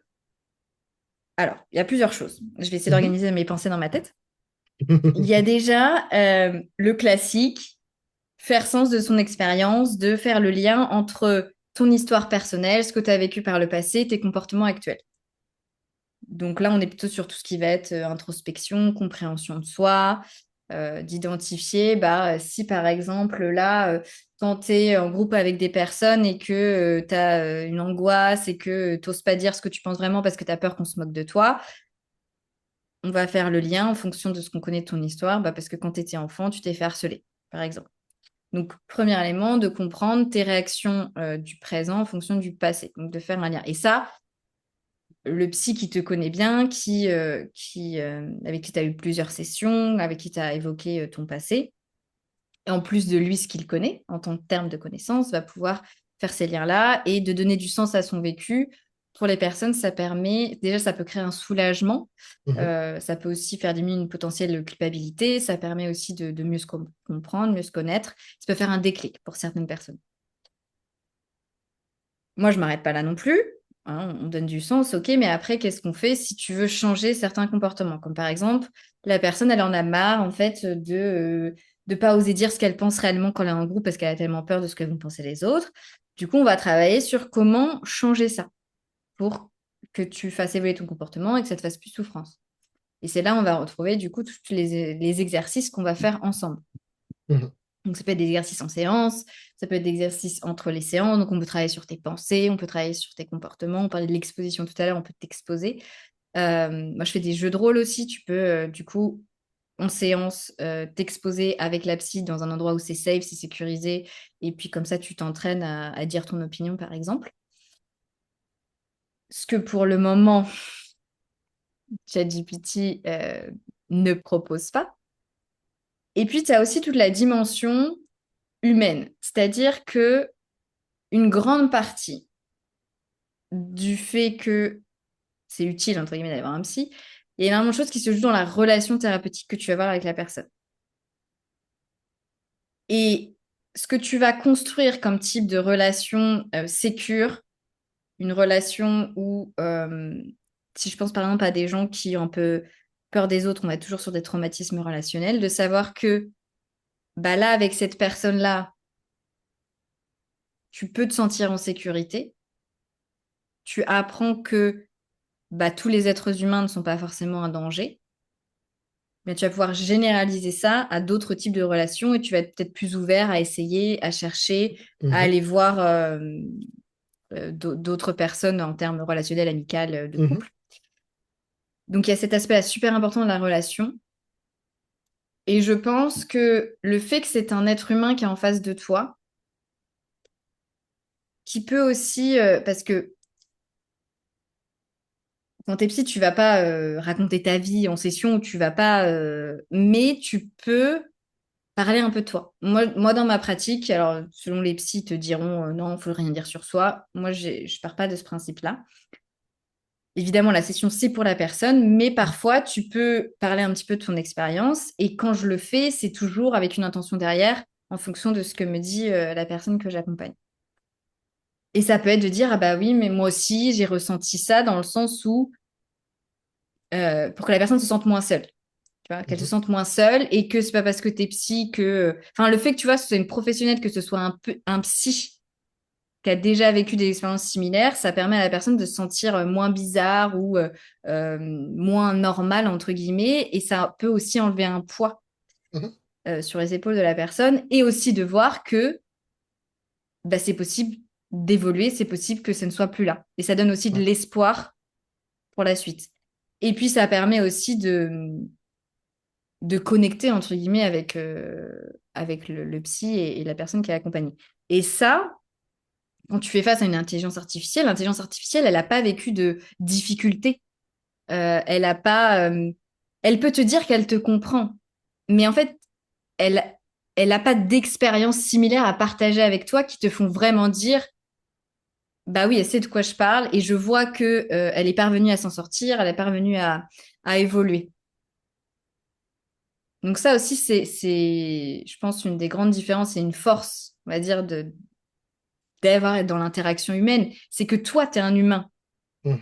Et donc, tu as en face de toi un humain avec ses difficultés, avec ses flaws, comme on dit, c'est pas ses défauts, mais Ouais, si, c'est ses défaut, c'est vulnérabilités, ou vulnérabilité, ouais. enfin.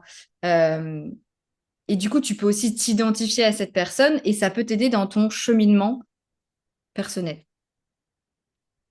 Super réponse, ça. Je t'ai balancé là tout ce qui m'est venu à l'esprit Non, mais dans la tu vois, suite non, des autres. vraiment, je t'ai posé cette question, c'était pas du tout pour te coincer et tout ça, parce que je pense que, à titre personnel, je pense que les psys ont énormément encore à apporter. Je pense que leur métier a intérêt un petit peu à évoluer, que Mhm. certains pratiquants se reposent un petit peu sur leur laurier en se disant si j'écoute les gens et que je les fais payer 80 euros de l'heure, eh ben, c'est bon, ma pratique elle est faite, et puis voilà.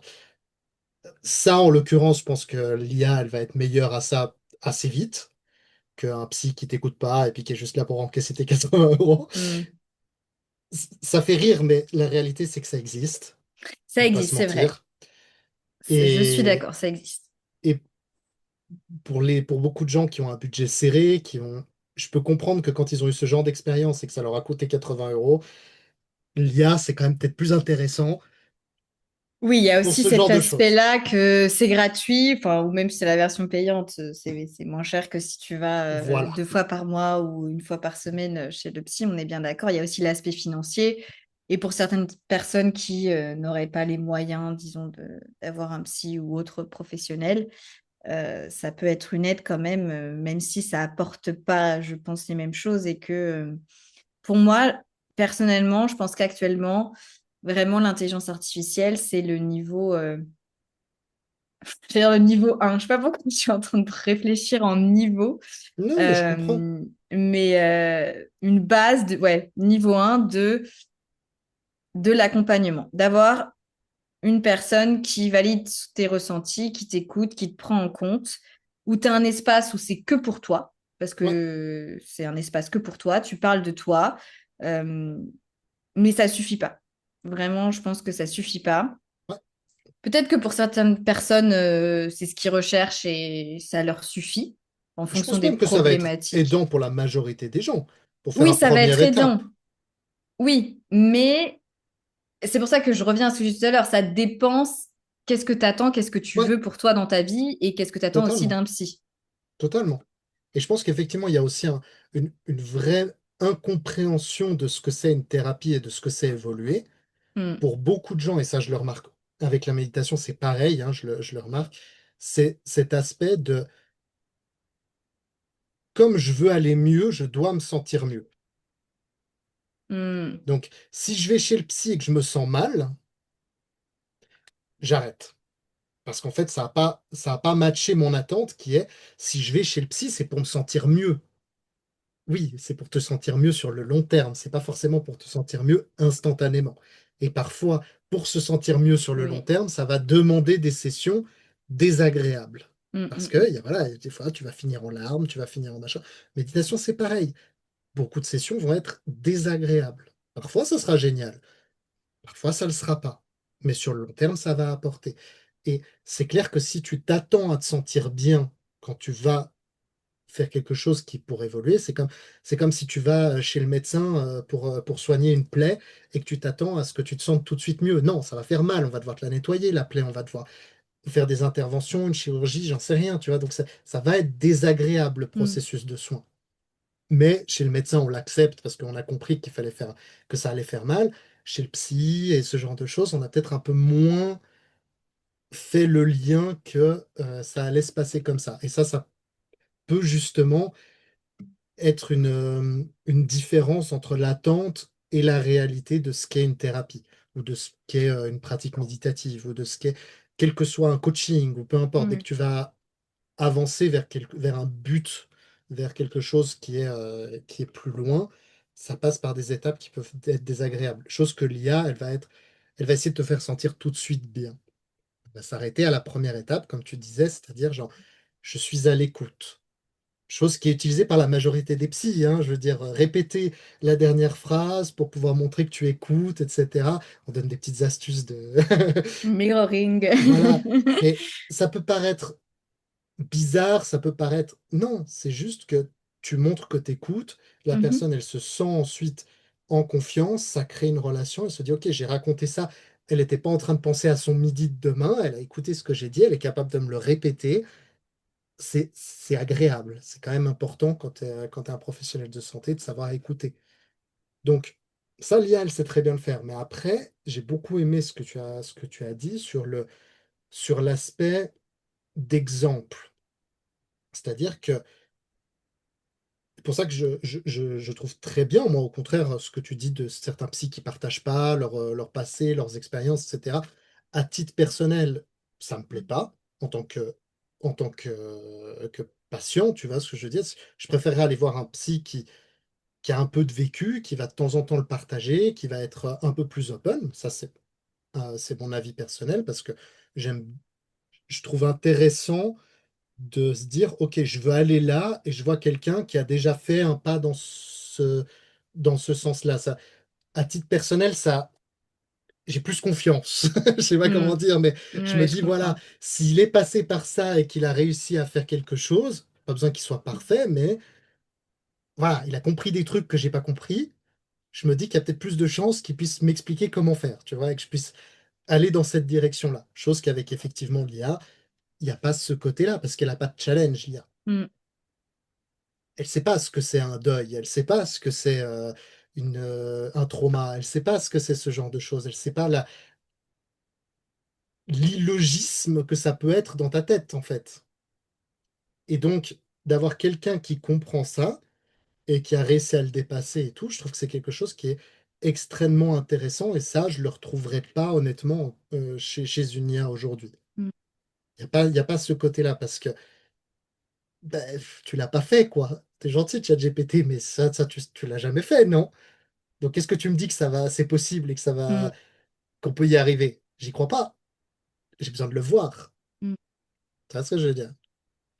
Donc ça, je trouve ça super cool. Après, il y a un point qui est un peu plus spirituel pour moi, mais qui est très présent dans les philosophies méditatives, mais même dans aussi les traditions de médecine chinoise, de médecine ayurvédique, etc. C'est qu'on considère qu'il n'y a pas que le physique et l'intellectuel, qu'il y a aussi des dimensions qui sont un petit peu différentes dans un être humain, comme ce qu'on appelle l'énergie vitale et ce genre de choses, et qui ont leur importance aussi dans leur processus de guérison et ce genre de choses.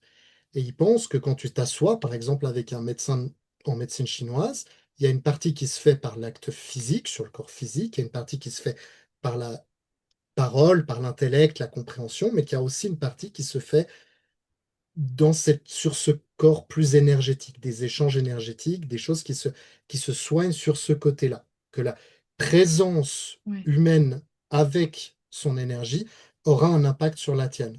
C'est quelque chose que moi, je vis très régulièrement parce que ça m'arrive qu'il y ait des gens qui s'apaisent juste alors que j'ai rien fait. Genre, juste le fait d'être assis avec eux et de faire une pratique, juste d'être assis silencieusement, il y a une forme, même si on oublie le côté énergétique, peut-être c'est un mirroring, peut-être c'est quelque chose, mais mon état interne va se transmettre sur leur état interne.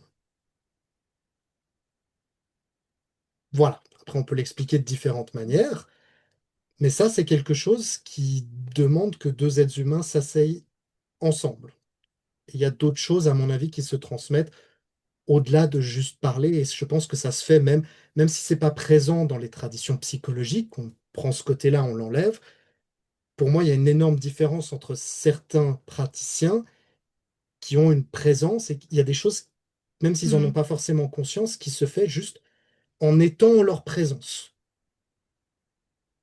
Ça peut être, ils dégagent quelque chose de différent. Et ça, je le retrouve pas du tout chez l'IA. Pour moi, il manque une dimension. Ça me fait penser à plusieurs choses que tu évoques.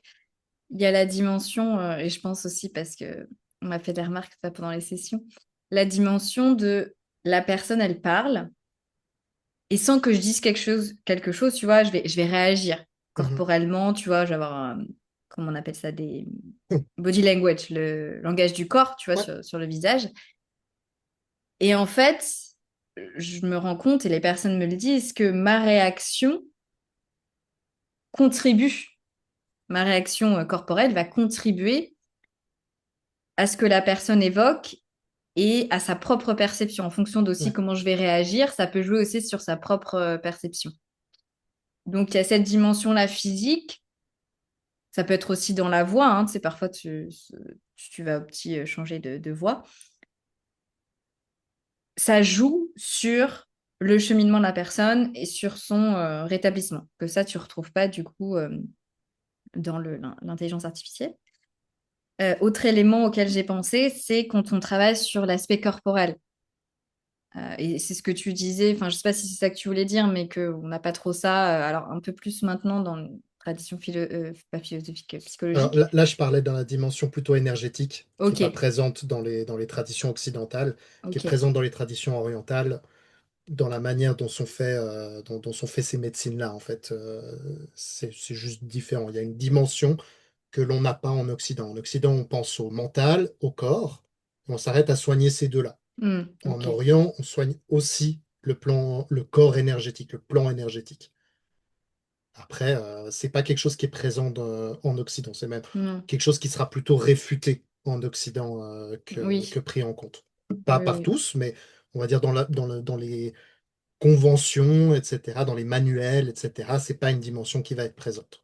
Non, non, c'est vrai, oui, je vois mieux ouais, ce que tu veux évoquer. Mhm. Mais du coup, sur la dimension physique, corporelle, et notamment aussi quand on travaille sur le trauma, on peut aussi travailler sur l'aspect corporel. Oui. Comme par exemple, on peut parfois bouger en session, ça peut être de la Mhm. danse, ça peut être de la boxe. Enfin, après, ça peut être des choses complémentaires, mais ça peut être aussi des choses qu'on va faire en session pour travailler sur le corporel. Et ça, c'est aussi un élément important, c'est que quand on disait que l'IA ne percevait pas forcément tout ce qui se passe, notamment si la personne elle est en train de te parler et que tout d'un coup elle dissocie, elle est plus là, bah l'IA, elle va pas s'en rendre compte. Non. Tu lui réponds pas. Alors peut-être qu'il y en a qui font ça maintenant, mais elle va pas te dire t'es où ou enfin il y a pas de Et puis même si elle est en dissociation, elle va pas venir te taper sur l'épaule, hein. voilà, elle va pas venir te taper sur l'épaule, elle va pas donc il y a aussi ces moments-là, c'est-à-dire que et là quand nous quand une personne est en dissociation pendant une séance, on le perçoit. Et donc là ça va être on va la ramener du coup sur le moment. Mhm. Et on va aussi avoir un espace sécurisant qui va faire que s'il y a des réviviscences traumatiques, on sait comment faire pour aider la personne dans ces moments-là. Si la personne est en train de parler de ses traumas à l'IA, l'IA, qu'est-ce qu'elle va faire s'il y a des réviviscences traumatiques ou s'il y a des choses qui viennent comme ça. Enfin, ça m'a refait penser à ça sur le côté limitation, mais en tout cas, voilà, sur la dimension, on peut aussi travailler du coup sur le corporel. Il y a des effets aussi thérapeutiques par rapport à ça. Et là, actuellement, l'intelligence artificielle, on verra quand on aura des robots, est-ce qu'ils percevront tout ça ou pas? C'est un autre questionnement. On peut toujours Et essayer de prédire le futur, c'est toujours difficile, hein. ouais, c'est toujours difficile. Et autre élément que je pense depuis tout à l'heure, mais qui venait pas dans la conversation, euh, à savoir que ce que vous dites à ChatGPT ou à l'IA, vous savez pas ce que ça va donner après. C'est-à-dire que c'est des informations qui peuvent être stockées, Mhm. qui peuvent être réutilisées sans que... Alors après, Oui. il y a des conditions d'utilisation, tout ça. Mais il y a quand même Hum, l'aspect confidentialité légal aussi.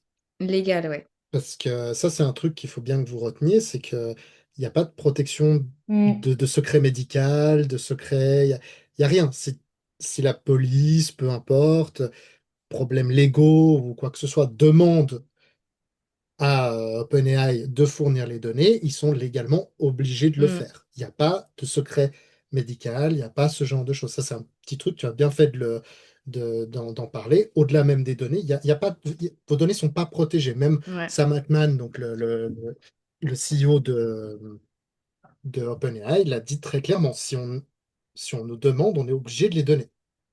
Tous vos historiques, tous les trucs les plus intimes que vous ayez pu partager avec votre IA, rien qui est protégé.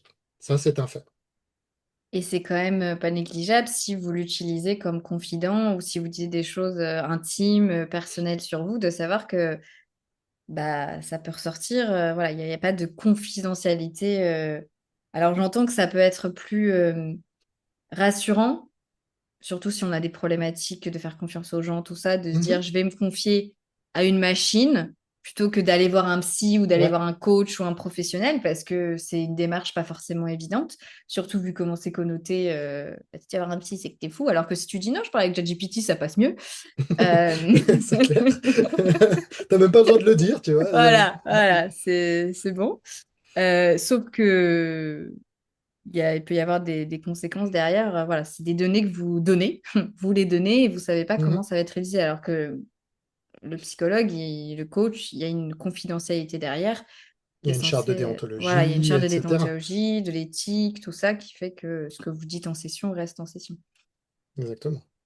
Ça, c'est vrai, tu fais bien de le rappeler. Je pense que ça fait partie d'une des grosses différences, hein, aussi. Mm, C'est que bah, tu fais partie du corps des psychologues qui ont une éthique à respecter, etc., qui n'est pas l'éthique que OpenAI a besoin de respecter, ce genre de mm. choses. C'est pas, on est sur deux corps de métiers différents.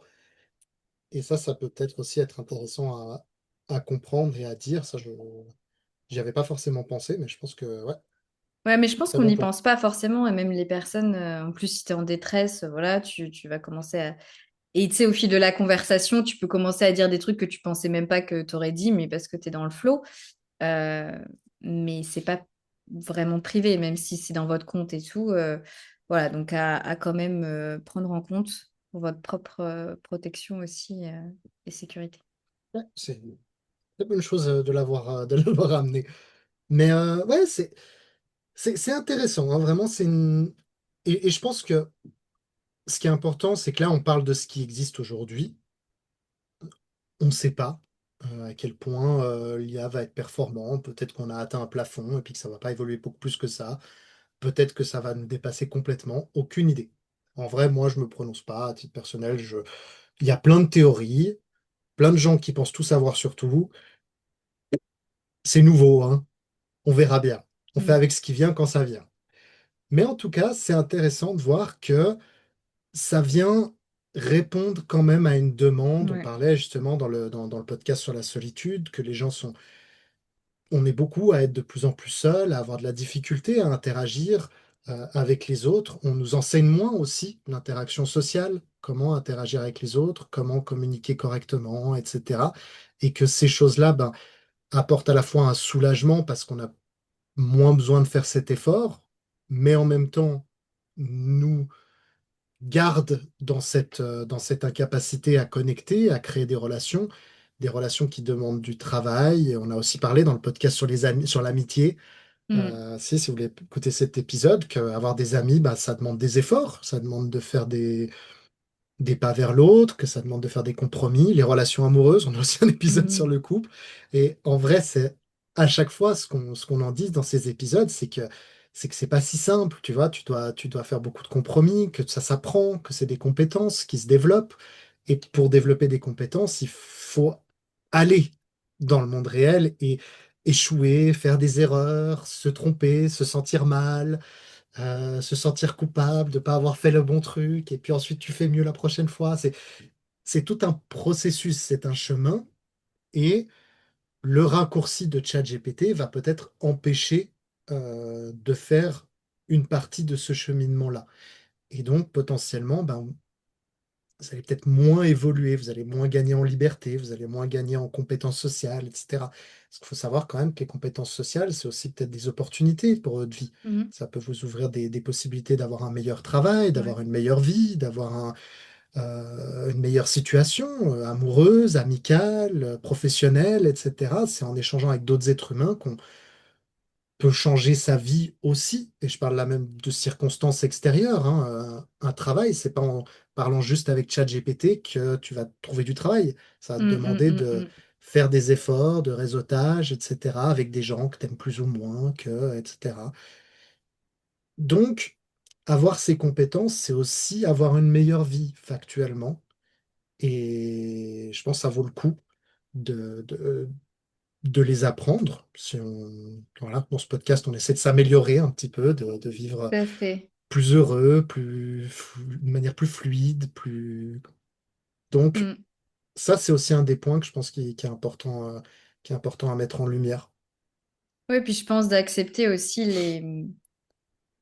les imperfections des êtres humains. Comme on disait Mhm. tout à l'heure, que oui, ChatGPT t'écoutera toujours plus qu'un être humain. Mais en fait, si tu regardes toi ta propre expérience, regarde comment toi tu es aussi avec les autres. Est-ce que tu écoutes vraiment tout le temps les gens quand ils te parlent? Est-ce que tu les valides? Est-ce que tu t'es tout le temps empathique avec tout le monde? Je pense pas. Mais ça fait aussi partie Clairement. de l'expérience humaine. Et c'est accepter aussi que on a ces imperfections-là et que quand tu vas rencontrer quelqu'un, quand tu vas être en interaction, toi aussi tu vas avoir ces imperfections, la personne aussi en face va les avoir et on peut s'améliorer. C'est possible, hein. On peut être quelqu'un qui écoute plus. On peut aussi dire aux personnes, alors on ne peut pas changer la manière dont ils vont être, mais leur exprimer, voilà, j'aimerais que tu m'écoutes un peu plus, ou là j'ai l'impression que tu m'écoutes pas assez, ou est-ce qu'on peut trouver un compromis ou autre. Euh, mais de pas vous dire, c'est pas parce que la personne en face de vous, vous avez l'impression qu'elle vous écoute pas, qu'il faut retourner directement à ChatGPT et puis ça y est, c'est fini les êtres humains. Si on veut vivre en société, si on veut vivre, il y a besoin quand même d'avoir un minimum d'interaction humaine. Et comme tu disais, ça permet aussi, je pense, d'avoir une meilleure vie. Rien que voilà, travail, enfin tout ce que tu as dit, j'ai pas répété, mais voilà, je pense vraiment d'accepter que les êtres humains, ils ont ces imperfections-là et que ces imperfections, elles sont pas figées, qu'elles peuvent évoluer. Et si vous écoutez ce podcast, c'est peut-être que vous êtes aussi dans cette même idée d'évolution. Euh, et puis de, voilà, de trouver aussi des personnes dans lesquelles vous vous sentez sécure et qui vous écoutent au moins un minimum, même si ce sera jamais autant que ChatGPT. Ouais, et puis des fois aussi, ça fait du bien de se confronter à l'inconfortable ou à Mhm, des phrases mhm. qui sont pas validantes, hein. Des fois, un bon ami, c'est aussi un ami qui nous dit quand Ouais. on s'est comporté comme une merde. C'est pas agréable à entendre, mais Mm. on s'est tous comportés comme des merdes un jour, hein. C'est la réalité. Et des fois, ça fait du bien qu'un ami nous dise, écoute, là, franchement, l'autre soir, ton comportement, bah, c'était pas top. Voilà. Et si t'es pas trop égotistique, on va dire, et ben des fois tu te dis, c'est vrai, c'est vrai, c'était pas mon moment le plus glorieux. Mm.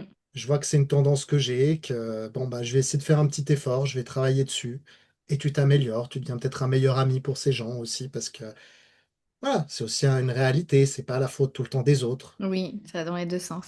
Voilà. Et des fois, un ami, un coach, un psy qui te met ton nez dans le caca quand on a besoin, c'est pas agréable, mais ça fait du bien aussi. C'est une opportunité d'évoluer, c'est une opportunité de devenir un peu meilleur, Mm. meilleur dans son couple, Enfin voilà, je veux dire, c'est aussi... Enfin, personnellement, en termes de couple, c'est à travers des discussions des fois désagréables que tu t'améliores. C'est Mhm. quand ton partenaire, il vient et te dit, écoute, ce truc-là me dérange depuis pas mal de temps, est-ce qu'on peut travailler dessus, etc. C'est ça qui te fait te remettre un peu en question et avancer aussi. Et ça, c'est pas quelque chose qui aujourd'hui est très présent dans l'IA. Et je sais que c'est quelque chose que on recherche parce que c'est plaisant. Mm. Euh, on nous dise tout le temps que ben on n'est pas en tort, que c'est pas si grave, que parce que justement, t'as pas à te sentir coupable, t'as pas à sentir ce genre d'émotion désagréable, mais des fois on se sent coupable pour une raison valide, qui est Mm. que ben on n'était pas à notre top ce jour-là et qu'on on regrette un peu comment on s'est comporté ou comment qu'on aurait pu faire un peu mieux et que donc voilà, je pense que des fois ça vaut le coup aussi de pas être tout le temps validé et un peu challengé, un peu se sentir mal, un peu se sentir coupable et d'essayer de comprendre pourquoi c'est là plutôt que d'essayer de Mm. l'esquiver. Tout à fait. Oui, c'est comme ça on évolue aussi dans l'interaction avec les autres et on s'enrichit aussi avec les autres. Donc, Mm. voilà, à garder ça en tête pour vous, à réfléchir, tout ce qu'on Mais ouais. dit là. Et puis n'hésitez pas à nous faire pardon, vos retours. Mhm. Voilà, sur vous pensez quoi de tout ça? Est-ce que vous préférez avoir ChatGPT comme psy ou comme coach que un être humain? Ça me fait penser, je sais plus, bah, quand ChatGPT a commencé à sortir, il y a peut-être 2 ans, un truc comme ça, j'avais Mhm. justement demandé à ma communauté qu'est-ce qu'ils préféraient. La majorité des gens, enfin, je crois que quasiment personne n'avait répondu qu'il préférait ChatGPT ou qu'il préférait une intelligence artificielle. Euh, Parce qu'il y avait la dimension humaine, tout ça. Mais en tout cas, si votre avis a changé, si vous trouvez ChatGPT génial, n'hésitez pas à nous dire aussi Ouais, ou votre comment vous retour l'utilisez d'expérience. Voilà, comment aussi? vous l'utilisez, qu'est-ce que ça vous apporte. Est-ce que ça Mm, vous fait peur sur certains points? ouais. Est-ce que vous l'avez vu, peut-être expérimenté, certaines traits que ça renforçait chez vous qui n'étaient pas Ouais. forcément positifs? Enfin, je pense que c'est nouveau et que c'est intéressant quand il y a des choses comme ça nouvelles, de pas se dire qu'on a tout compris sur tout Mm, et de juste partager, échanger, voir ce qui s'est passé. Là, cet événement s'est passé en ce moment et c'était pas forcément attendu par les créateurs OpenAI, par exemple.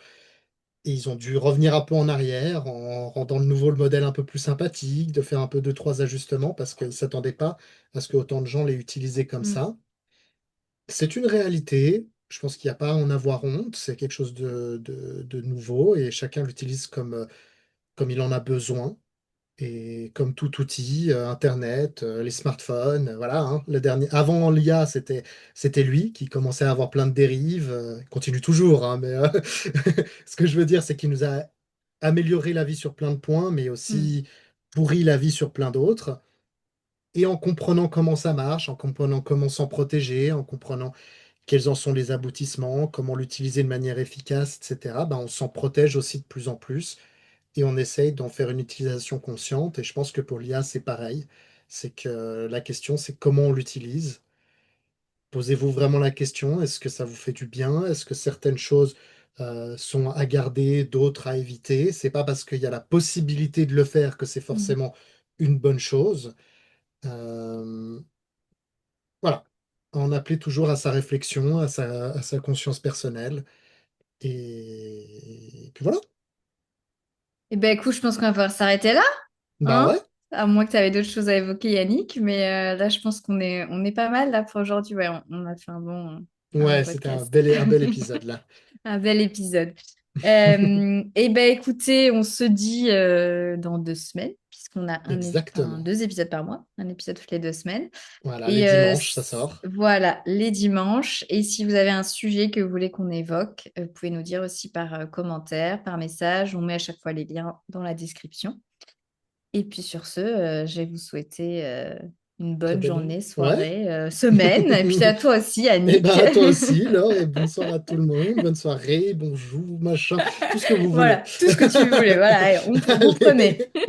Allez. Ciao, ciao tout le monde. Salut.